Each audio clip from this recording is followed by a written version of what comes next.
or of the planetary logos, but not a center of conscious energy. A correspondence is found in the human body, which has its 7 centers of force, or energy, but also other organs upon which objective manifestation depends in lesser degree.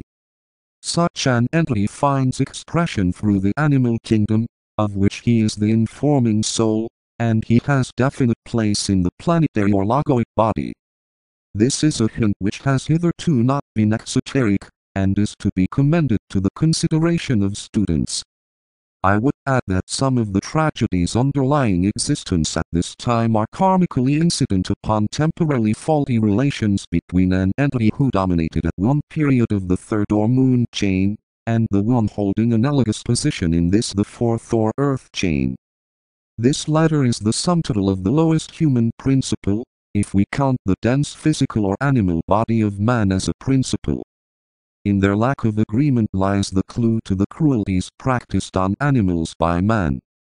We have enumerated 6 occult statements and the animal kingdom, the third kingdom of nature.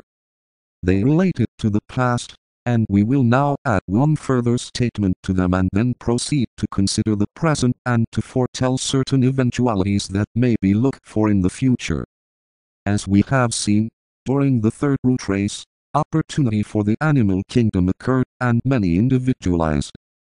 In the fourth root race this cycle of opportunity ceased temporarily, and something happened, which is analogous to what will occur in the fifth root race in connection with man, at the so-called Judgment Day. In Atlantean days the lives which composed the third kingdom of nature were divided into 2 groups. A number of these lives were past, and the tide of life sweeps through them, permitting of their incarnating in animal form on earth, and their gradual evolution. The remainder were rejected, and as a group they became temporarily quiescent, and will not manifest in physical form until the next round. In the 5th round, a corresponding division will take place in the 4th kingdom, and the lives in that kingdom will be subjected to an analogous test.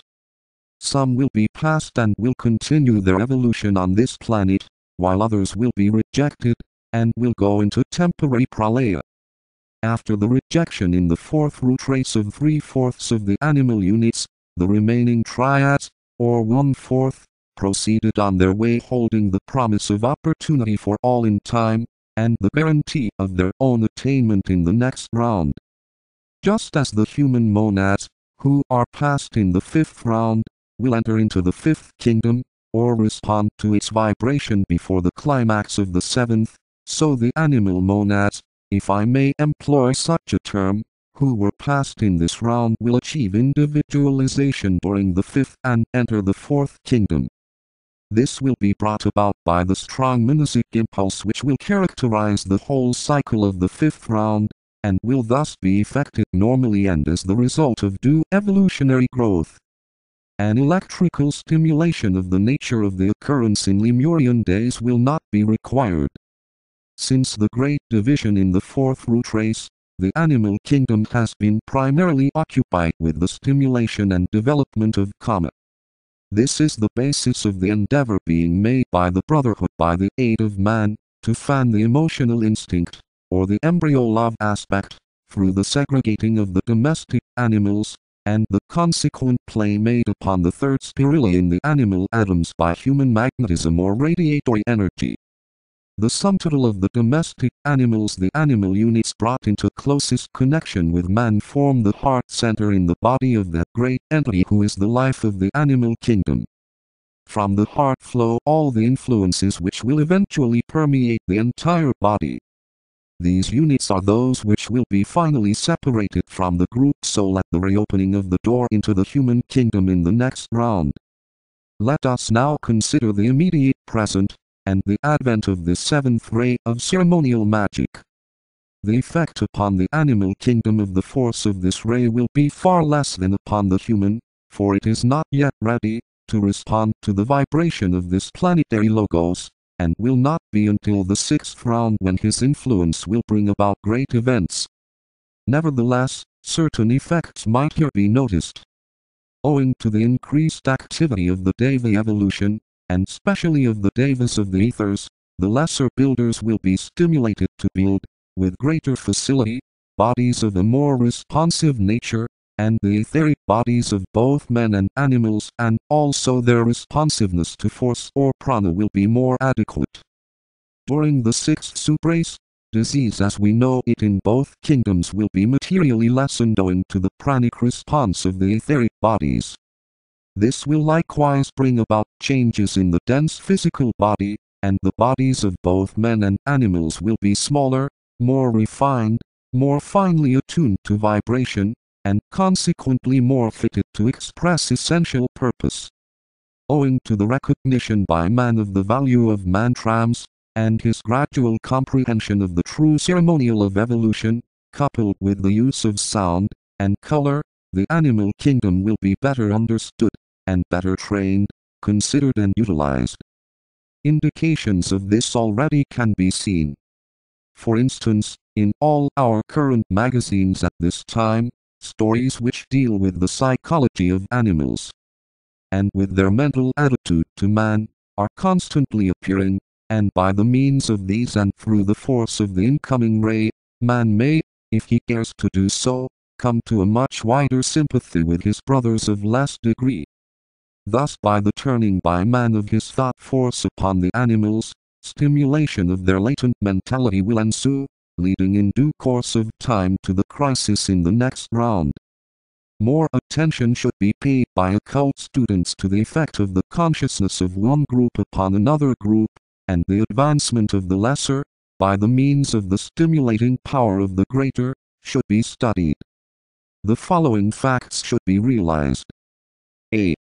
The powerful vibration of the lords of the three rays, and of their radiation, stimulates the four heavenly men, and develops their apprehension, enabling them to expand their consciousness.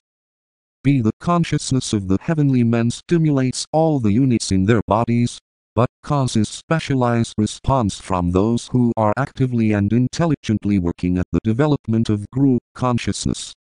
The vibration, for instance, of a planetary logos has a peculiar effect upon all those who are initiates, adepts and koans, and brings their three major spiruli to the necessitated vibration. This work is begun when the sixth spirula, in the minor group of 7, is active. C. The consciousness of man is stimulated, and developed when at a certain stage he can respond to the vibration of members of the occult hierarchy, and is thus nearing the portal into the fifth kingdom. This coincides with the vibratory activity of the fifth spirula.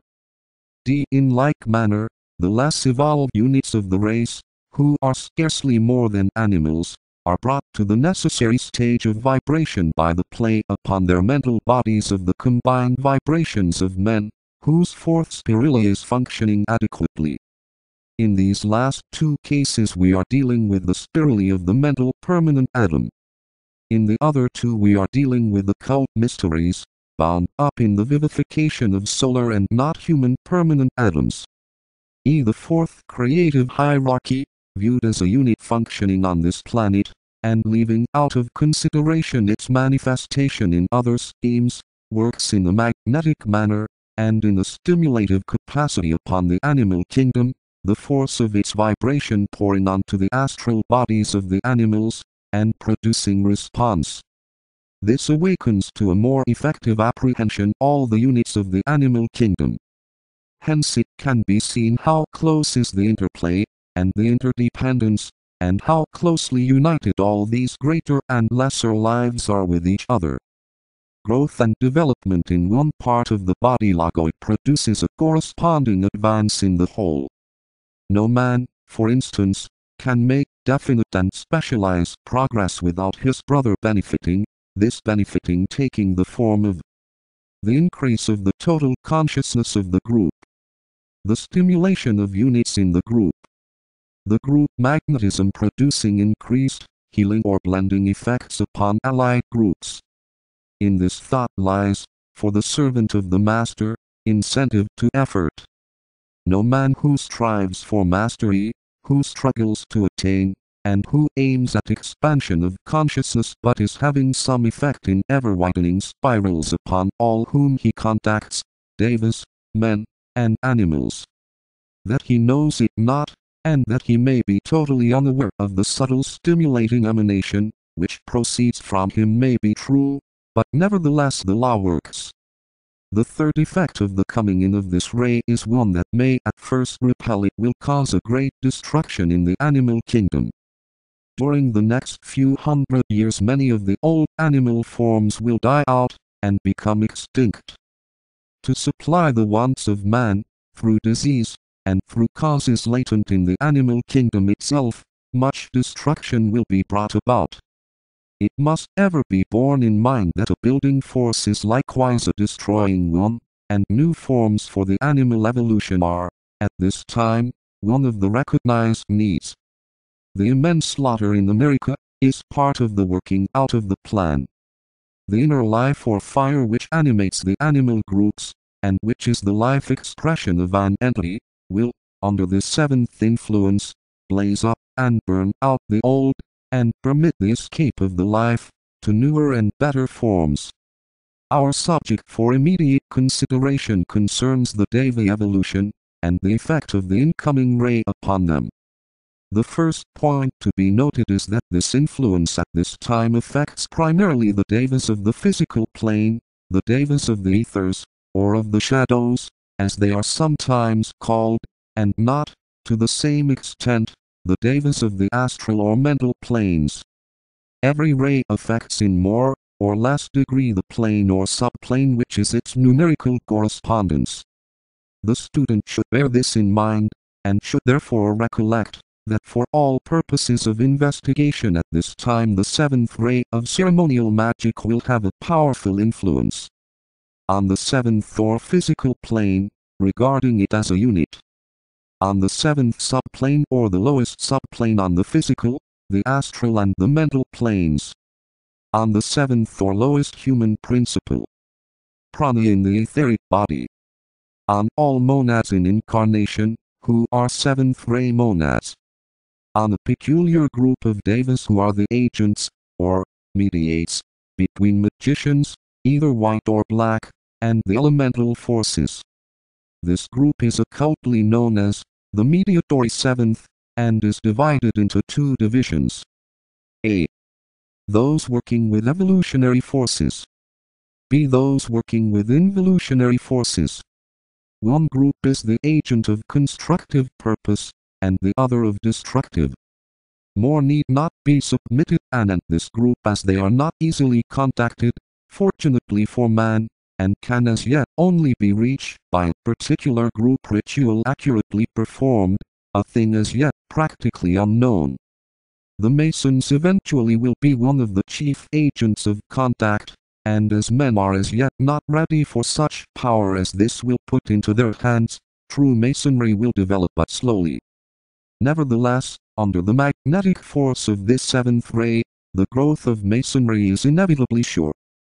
This ray of ceremonial magic will consequently have a very profound effect upon the physical plane, for not only is this plane coming under its cyclic force, but at all times its planetary logos has a special effect upon it. The Raja Lord of this plane is what is occultly termed the reflection in the water of chaos, of the planetary logos. Hence in the matter of this plane, which is the body of the Raja Lord, certain very definite events are occurring which though invisible to the ordinary man are apparent.